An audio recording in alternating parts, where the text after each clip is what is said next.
এটার সমাধান আগামী 1 মাসের মধ্যে শেষ হয়ে যাওয়ার কথা। কারণ ঐক্যমত যে বিষয়গুলোতে হবে তার বাইরে যাওয়ার তো কোনো সুযোগ নাই। কারণ তার বাইরে যেতে গেলে আপনাকে জনগণের কাছে যেতে হবে।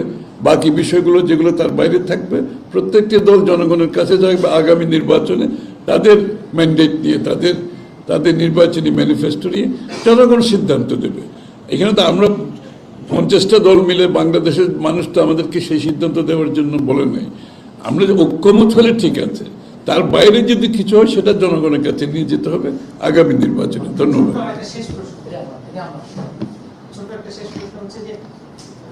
বিগত যে 3টা নির্বাচন হয়েছে, কেমন নির্বাচন হয়েছে সেটা সবাই জানে। সেই নির্বাচনে এতদিন পরে আজকে আপনাদের তরফ থেকে মামলা করতে যাচ্ছে, মামলা করা হয়েছে এত বছর পরে কেন মামলা?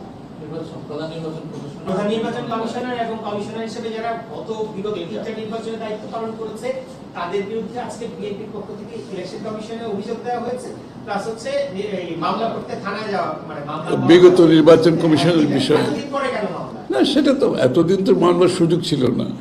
আপনি বিগত স্বৈরাচারের সময়, ফ্যাসিস্টের সময় মামলা করার কোনো সুযোগ ছিল? এতদিন পরে আমরা তো এই যে বিরোধী দলের লোকজন বেল পাচ্ছে কেন? এতদিন পরে মামলাগুলো খালাস হচ্ছে কেন? এগুলো মিথ্যা মামলা ছিল এবং এই মামলাগুলো করার সুযোগ ছিল না বোধহয় এখন মামলা করবে, এটা তো খুবই স্বাভাবিক।